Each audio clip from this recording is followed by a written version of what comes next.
Bom dia, boa tarde, boa noite, meus queridos vestibulandos e vestibulandas e a galerinha aí da humildade e do conhecimento. Professor Rafael Davino aqui, vindo dar mais um bizu de atualidades para vocês. E o tema de hoje é um pouco polêmico: cotas.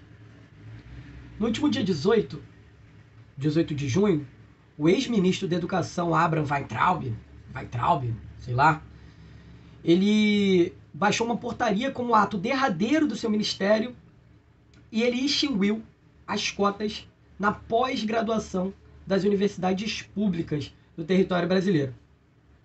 Essa medida ela foi um tanto quanto polêmica e despertou um embate entre aqueles que defendem o sistema de cotas e aqueles que são contrários ao sistema de cotas. Nesse sentido, eu me pus a observar e a primeira questão que eu me fiz é uma questão de sempre. O que essas pessoas realmente sabem sobre o sistema de cotas? Indo mais a fundo, eu me perguntei o que eu realmente sei sobre o sistema de cotas.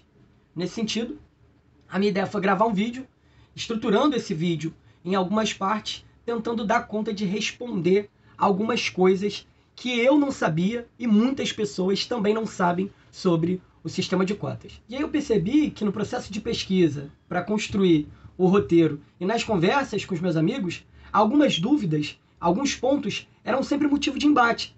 As pessoas tinham muitas dúvidas. Por exemplo, as cotas duram para sempre? As cotas são só para negros?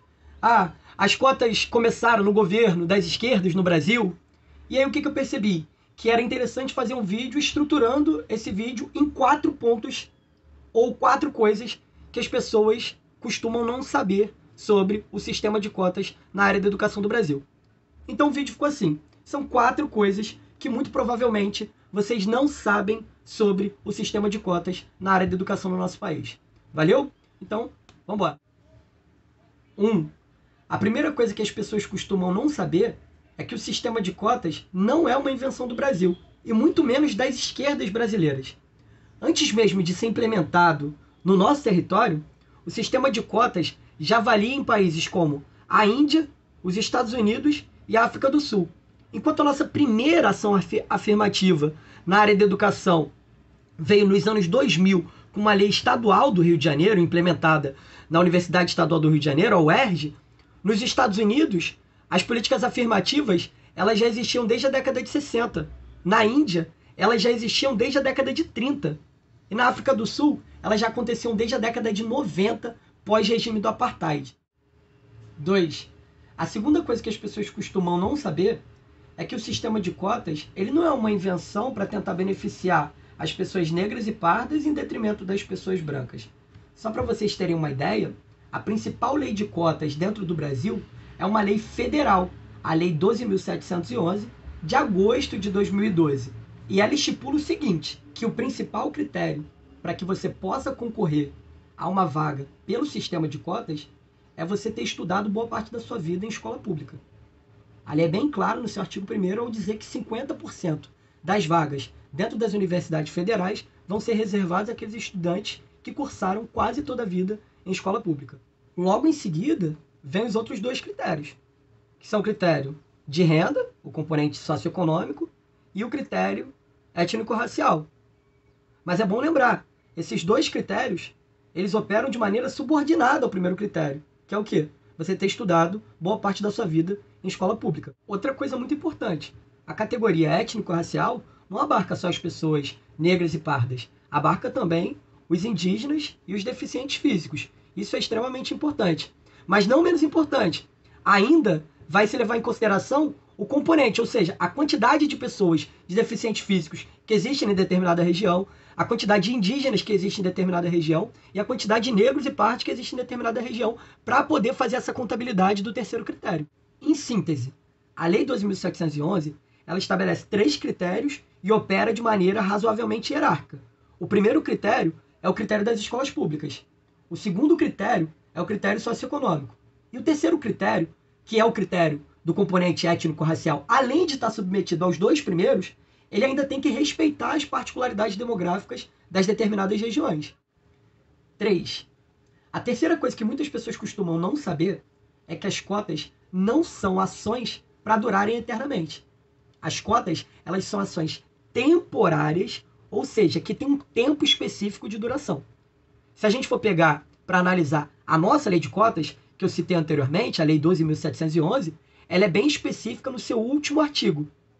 Essas medidas, a partir do momento em que passaram a valer, ou seja, a partir de 2012, elas terão 10 anos de duração.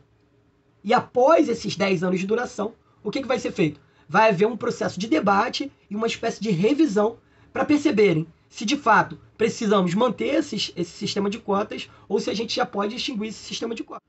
Quarto e último ponto. Outra coisa que as pessoas costumam não saber, inclusive várias vezes negar, é que na verdade o empreendimento das cotas tem sido uma iniciativa razoavelmente bem sucedida. Isso porque, como apontam alguns números de algumas análises feitas por pesquisadores, se em 1997 a porcentagem de pessoas negras e pardas nas universidades era de menos de 1,8%, passados 10 anos, esse número aumentou em quase 1000%. Só para vocês terem uma ideia, em 2011, uma análise feita a respeito do componente étnico-racial dentro das universidades públicas apontava que já mais de 11% das vagas nas universidades eram preenchidas por pessoas negras e pardas.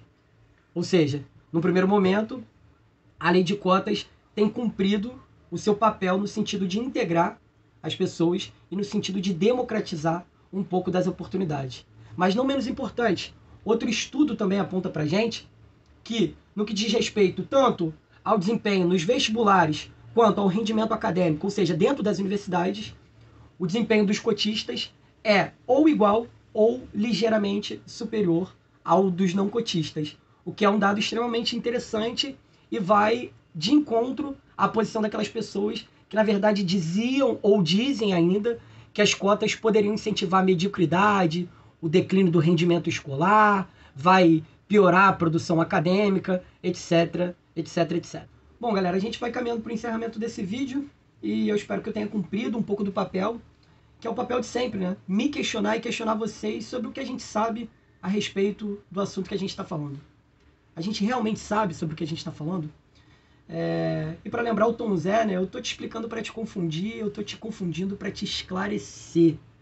Eu espero que eu esteja cumprindo razoavelmente bem esse papel. Mas é importante que vocês também deixem os comentários de vocês, deem o like, compartilhem com a galera. Seria muito importante que vocês comentassem, dissessem onde a gente pode melhorar, o que está bacana, o que está ruim, ou dessem sugestões de novas temáticas para a gente.